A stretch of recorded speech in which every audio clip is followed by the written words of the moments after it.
And welcome once again to EWTN's Bookmark. I'm Doug Keck, your host. Our special guest author joining us from Chicago is the Purgatory lady, Susan Tassone herself. Her latest work, New Friends Now and Forever, a story about the holy souls, and naturally available through our EWTN religious catalog, EWTNRC.com for all things Catholic. Always wonderful to see you, Susan Tassone, though it would be great for you to be here in person. Oh, Doug, this is my purgatory, not being with you and drinking some champagne with this book. I apologize. Father Joseph told me that this was part of the suffering, but this book has taken me 3 years, and I'm just delighted to be with you and to share. I would probably call one of the greatest books I've done on purgatory because it's for the children. Right. Well, you mentioned Father, and I'm assuming that's Father Wade Meneses, our good friend here at EWTN. You also alluded to the fact, the trials and tribulations you went through over 3 years to get this done. Explain that. You know, Doug, I hear about spiritual warfare. I hear about the attacks from the evil one. And, you know, I mean, all these years I've done multiple books, and there was mishaps, there was all kinds of things. But this one, it is real. There is such a thing. Father Wade, Father Joseph was explaining to me that I literally got physically sick so much that they called it a stress heart attack. I almost had one of those because of wanting to get the right things for the book and not giving up. But after that physical scare, I was already into it 2 years. And I was going to give up. I couldn't do it. The doctor said, if you go any further, you're going to end up in the hospital. So that was part of the physical attack, as Father Wade said. And so I called EWTN, and I owe a lot of gratitude to Teresa Lurick, right, because she said, no, don't stop. I said, no, I'll put it in my will, and I will give it to EWTN and let somebody else take the story because I can't do this anymore. It was already 2 years. She says, no, go to this woman, and in fact, she was someone that you had interviewed. She wrote a book on the Rosary, Jane Marone, and she said, call this woman, and her name was Jane Marone, and there was another long name. It was like a double Italian name, and she's a pharmacist, as you recall it, and a comedian, and I dreaded it. Right, I dragged myself to her, and I just went through the motions, and I said, look, this is what happened, and she said, no, this is your illustrator.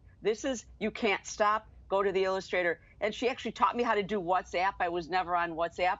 There he was. And after the 2 years of knowing what I went through, I knew specifically what to say. I said, here are the characters, draw them. And I would know immediately. He drew them within 30 minutes and my mouth dropped. I knew immediately, this is, as Father Wade said, this illustrator was chosen by God. Right. And that was it.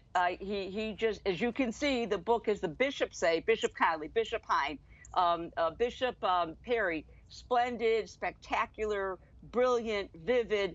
These images just take your breath away. Right. And I'm not saying that to promote the book, but it's real. I even hang on to it to make sure that it's real because it took so long. But yeah, there is such a thing, and you need protection with priests. And thank God Father Wade was there in the corner helping me along with this.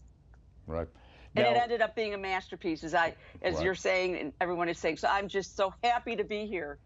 Now, the artist is Joris Handoko, right? He's the one who ended up actually doing this beautiful artwork, which people will be seeing during the interview. Yes, he is from, to my surprise, Jakarta, Indonesia. And again, I was directed to him. He comes from a very Catholic family. He said it was the most challenging work he's ever done, but the most fulfilling. He was very moved by the children and their love for Mr. Ray, an elderly man. And he shared, how it increased his faith and how it moved him back. He was attending Mass, but it moved him regularly with his family. And I remember the day when he emailed me and said, I was at Mass on Palm Sunday. But it had a major impact on him. But he gave it the ultimate best. If you saw the detail, the detail is spectacular, Doug. And then the ending is epic. And I had this vision of this ending that I worked with. Father Mark Lakovich was the rector of Borromeo Seminary. And he was watching this for 3 years as well. And he was the one that described to me what paradise should look like based on theologians and also based on Pope Benedict. Pope Benedict wrote a brochure before he was Pope on what heaven is. And it's a reunion, Doug. And he gave me all these theological things that had to be in there. Now, you wouldn't know that unless I explained it to you. But it turned out, it gave me the goosebumps. So I showed it to Father Mark, and he said, "You captured it." Well, yours captured it. And it's one of his favorite scenes. It's a double-page spread, and it's one of my favorite scenes. Towards I don't want to give book. away the ending, but you're getting a big hint of what the ending looks like. Yeah, and you saw it, Doug. You saw it's the breathtaking ending, and of course it ends, with a great reunion. Let me ask you a question. And I can't tell you, Doug. I'm sorry to sidebar. I'm so tickled to be able to talk about it. Okay. Well, you kind of bring up the question to yourself and for an audience in reading it, really, and talking about, let's say parents who picked up or grandparents who pick up the book for grown-ups in the beginning, and you ask the question itself, a children's book about purgatory. Why do children need a book about purgatory? Do they really need to be thinking about death and those things when they're young? Look, what ages were the children of Fatima when Our Lady appeared to them? What she showed them hell. We have, as I say, all these blood and guts games and movies. What heaven and hell or purgatory looks mild compared to what we're seeing these days. But I've over the past 23 years, Doug, I've done now 10 books on purgatory. We have a great movie that you offer, Purgatory: The Forgotten Church, which is available. You have our collection of purgatory books, but there's also a book that you interviewed, Teresa Linden, you interviewed her on Tortured Soul, which is a great novel. But Doug, there was nothing for children. Nothing for children. We needed to reach the children. We need to, where does the faith begin? It begins with the family. So we needed to share this doctrine, which was lost after Vatican II. It got lost in seminaries. It got lost in schools. And so what was the fruit of that, Doug? The fruit was that it was never taught because people didn't have an understanding. Parents and teachers didn't have the knowledge. And so this book is bringing that to them. To parents, because it's good for parents, and to children. They need to understand the doctrine of our faith. It's the church suffering. We have to share who the church suffering are, and it's part of the mystical body. Now, you mentioned right at the beginning, you like to say that purgatory is the masterpiece of God's mercy. You said, as well-intentioned as our own parents and teachers might have been, the message most adult Catholics received about purgatory was not a positive one. How do you see it as merciful? Oh my goodness! Because I like what Benedict said. Where would we go if there was only heaven and hell? We'd have to make purgatory up, because who goes to purgatory? Forgiven souls go to purgatory. These are our friends, our families, because we have to talk about this souls, but they're everybody that's entwined into the fabric of our lives. Our priests, our brothers, our aunts, our uncles, and. You know what? I got too excited. What was the question, Doug? I apologize. Give me the question one more time. Yeah, sure. I'll just pick it up and say, you describe purgatory that way as merciful. How so? Yeah, why is it merciful? Because we're not perfect, okay? We have faults, we have attitudes, we have behaviors, and we're given the grace to avoid purgatory. It's His mercy, because who can stand before God? He's all pure. He's all holy. He's all majestic. Teresa of Avila talks about, on her deathbed, she was able to see, and the nuns thought she was frightened because thought she was going to go to hell. And she said, no, it's not hell. It's not that I'm afraid to die. It's I saw the purity of God. And so God gives us the opportunity. Even though we're given the grace, there are things that we didn't complete. We didn't complete certain things in life. Our attitude wasn't corrected. Our whatever it was in our life, he basically takes his unprepared children and prepares them to be able to stand before him. So it's really putting the pieces back together that we didn't do throughout life. We were given all the graces, and sometimes we end up in a precarious position, and whose fault is that? But God is not here to lower the boom. It's not a chamber of horrors. He's here to put the pieces back together so we can be in his presence. Right. Well, there is the mercy. Right. Well, you talk about purgatory as not being punishment, but the fact is that it is purification, and sometimes purification can be God. You also talk about it, you talked about it in a sense of not a physical fire, but an inner burning, a spiritual fever. How would you explain that? Yes, it's that, people think of it as a fire, but basically, what's the primary pain of the soul in purgatory? The primary pain is the loss of the sight of God. They saw God. Once the soul leaves the body, it shoots up to God like iron to magnet within seconds. We were made for God, and then we belong to God, and we go back to God. But then they see where they stood. They see how they're not prepared to stand before him, and so they hurl themselves back to purgatory. Doug, it's not there's no rebellion soul in purgatory. They choose to. So what do they experience in purgatory? They experience that loss. They saw the lovableness of God, the beauty of God. They saw the plans that God had for them throughout life. They saw the decisions that they made either for or against God. And they don't want to be in front of God unless they're totally purified. So what happens to them in purgatory? They experience this loss, this big hole. It's like a frustrated love. It's a spiritual fever because they cry out, God, God, I must be with God. So that loss is from being with him and then not being able to stay with him. It reminds me, Doug, of Elvis Presley, the song Hunka Hunka Burning Love.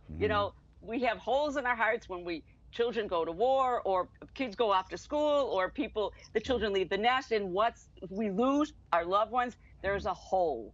There's a hole there. And that's what the soul's main primary pain is, this burning. They burn for love of God. And in fact, Doug, God actually heals the soul with his love. So it's a healing of God's love. I don't have it in front of me, but Benedict describes it beautifully in Space Salve. So if you want to go to Space Salve, I think it's number 48. He's explaining this gaze of Jesus and how the gaze burns and it takes away all the dross. What's the dross? What are you repenting of? You're repenting of the sins that you didn't make reparation for. You didn't charitable act of mercy, the corporal works of mercy. If you didn't do those things in life, you make reparation, then you have to do it in purgatory. I hope that answers that question. Right. You talk about the idea, and we'll get into the story itself. When someone dies, children and adults too may feel helpless. They wish that they could do something. The Church's teaching on purgatory tells us that we can do something valuable. And that's kind of the theme of the story of the family and their friend at church, right? Exactly. It's about, the book is unique, as I said before, maybe I didn't say it, there's no other book like this on purgatory for children. It's the first of its kind, and it's a story, well, let me answer this, if you don't mind me adding this. How do you explain a doctrine so difficult like purgatory? And the book is a story. Jesus told parables when he wanted to explain things. So it's a precious, warm, loving story about twins named Ben and Hope, and there's a reason why I did everything, why I named them that, why the church's name, why the family, the parish, and so they meet Mr. Ray, and it's their journey with Mr. Ray because they learned that his wife Gloria had died, and that's how we introduce. Why was he praying for her? And then the parents bring up, she might not be in heaven, she may be in purgatory. And then we use the term holy soap for children because purgatory is like a cleansing. But I want to just add this, that there might be a question if the kids are saying, well, what if they're in heaven? That's answered in the grown-up page. As you were referring to earlier on, there's a whole grown-up page that explains purgatory to the parents. So when these kids come up and say, what happens if they're in heaven? We have that listed, and I can give the answer, what happens. It's in the Catechism, 958. the more you pray for the souls in purgatory, if they're already in heaven, you increase their intercessory power. So the lesson is you never stop praying for them, because it's a 90-58. The more you pray, the more you increase their intercessory power for you. Right, absolutely, and for yourself and your own personal prayer life, it improves that. Now, you alluded to the fact that you've named everything. You've got Ray, you've got Hope in there, but you've also got, and you alluded to it, St. Gertrude's. Why St. Gertrude's is the parish? Yeah, well, she's very popular. They're purgatory saints. We named the church after St. Gertrude because, she's noted for that famous prayer that helps release souls out of purgatory. The children are named Ben. It's all acts of God's mercy throughout the book. Ben and Hope.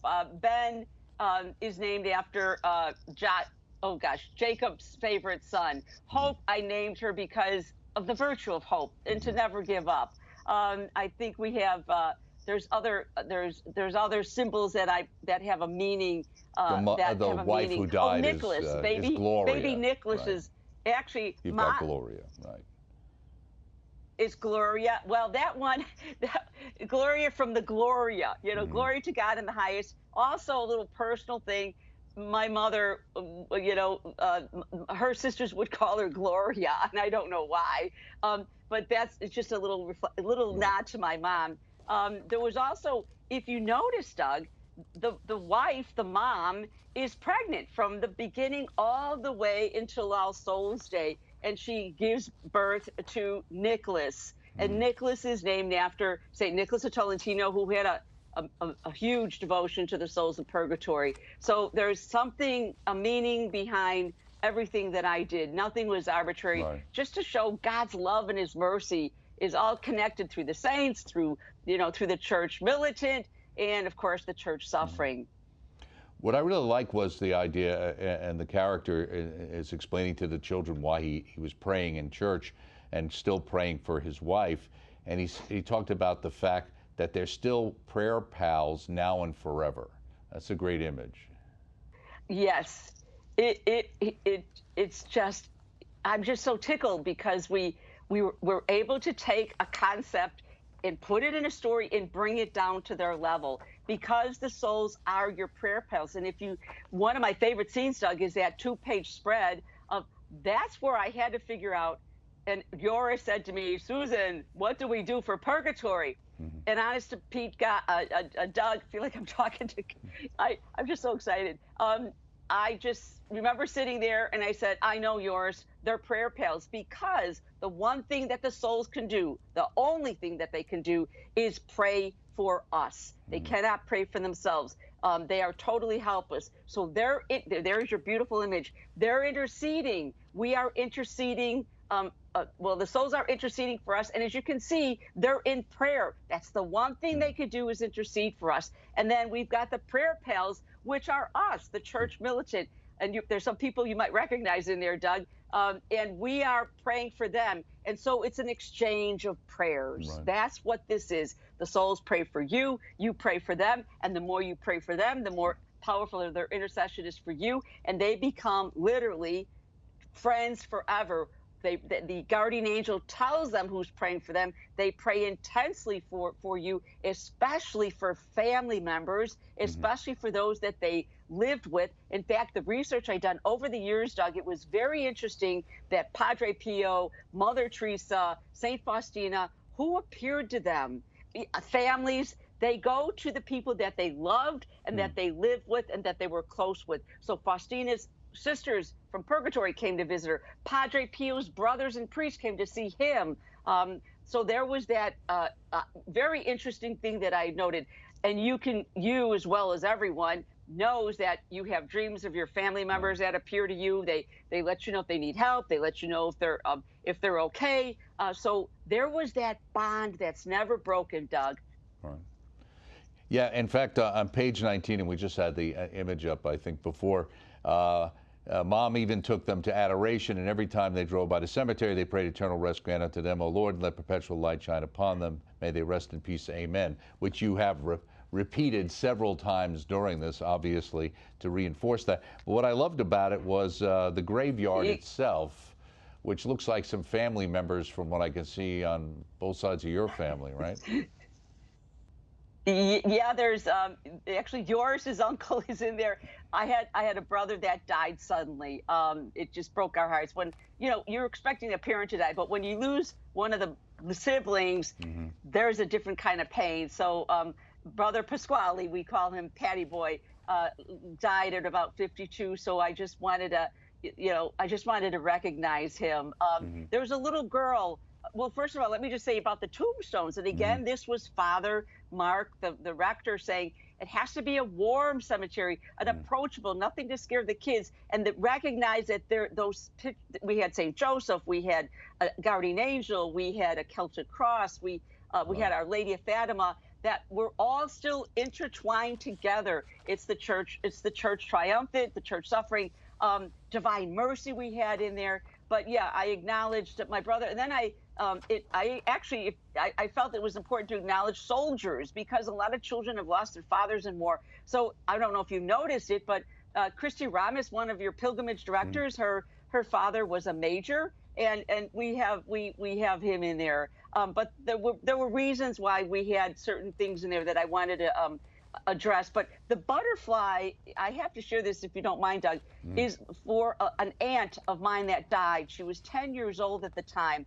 And that's the time, and nobody knows the story, I won't go into it, but I was hit by a cab in 83. I almost died. And then I found out, that this little girl literally was killed by a car on the 50 years to the day that I had gotten injured. And she died, Doug, and I survived. And the date is seared into my mind. You can see on the cemetery, August 11th, what is it? The Feast of St. Susanna, the Feast of St. Clair. And it shook me up when I heard that she died on the day that I was injured, and we both had this car accidents.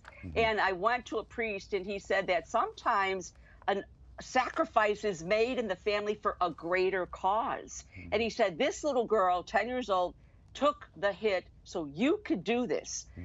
And he said, you can choose to do this. We always have the free will. But I stuck with plan A with God, and I had already was involved with it. And I learned about it while I was on I was speaking tour and visited the cemetery and got the papers. And that's what he said, that sometimes a sacrifice is made in the family for a greater cause. She took the hit. My life was spared to do this. So that's why I wanted to have a nod to little Mary. Right. You also have, the idea of lighting candles, especially in and around All Souls Day for those who we're praying for, right? Yeah. Did you know, Doug, that glows in the dark, that candle, if you open the book at night? I'm just kidding. No. Just kidding. It is luminescent. I can see that. Right. The page before that, it's it's so bright. It was so brilliant. But candles are sacramentals that actually help the souls. Holy water helps the souls. Candles help the souls. Of course, you talked about they were driving past adoration. We have the 4 pillars throughout the book. What are the most important things to help the souls? The Mass, the Rosary you'll see throughout the book, adoration, and the eternal rest prayer, Doug. You nailed it. You read the book, Doug, as you always do. But you see books, I've seen children's books, they had a little character that would take you through, the book. And I thought, I wish I could do that with this book. Well, God bless, thank you, Lord. The Eternal Rest Prayer takes you through the whole book. Right. It weaves in and out. So by the end of the book, the children will know the Eternal Rest Prayer, which is the official prayer for the dead of the church, Doug. Right, absolutely. And you gain a partial indulgence by saying the Eternal Rest Prayer. So you've got a vigil candles are very important. Blessed candles are very important. Absolutely. So you've got a lot in here in the sense that you explain the basic understanding of purgatory for parents who understand why there's a book like this. Then you've got a wonderful story and illustrations for young people. And you also have, in a sense, something else for kids, which is a section besides Did You Know, but something called Seek and Find. Why did you put that in there? Yes. Doug, that came at the end of the book. It was very intense, but I loved it. I enjoyed doing this. I discovered throughout all the pages, Doug, there were the symbols of our faith were throughout the whole book. And my sister has taught first grade for 40 years, and many books are called Seek and Find. And I just thought, oh my gosh, we have to do this. We have to, it will help the parents, it will help the children. So I pulled out all the symbols. We have the Alpha and Omega on the altar. We explain what that is, and then we have the page number so the kids can go back and find it. We have the pelican and the with the chicks, the baby chicks on the vestment of the priest. We explain what the pelican is and why it's feeding its chicks on a vestment. That's in there. We have we have the sanctuary lamp, we have candles, we have blessed palms, we have the Epiphany blessing. This is all part of our faith, and I wanted to be sure that the parents are going to learn from from this, and so will the children. And it was important to share the symbols of our faith. And there's a lot more, but we just didn't have enough room. The keys of Peter behind the chorus singing, those are there. Yeah, that was a last minute thing that I just realized, and we, thank goodness we had room to put it in. Okay, last question. Is there another book in the works? So Doug, I'm going to catch my breath and I'm going to take a break, and hopefully we will do a book for EWTN. Okay, that would be terrific. We'd love to have you. Susan Tassone, author of New Friends Now and Forever, a story about the Holy Souls, a wonderful gift for grandchildren or children. Check it out obviously for Christmas or Easter. I'm Doug Keck. This has been a wonderful interview. Thank you so much, Susan Tassone. We'll see you next time, and we'll see all of you once again on Bookmark. Thanks.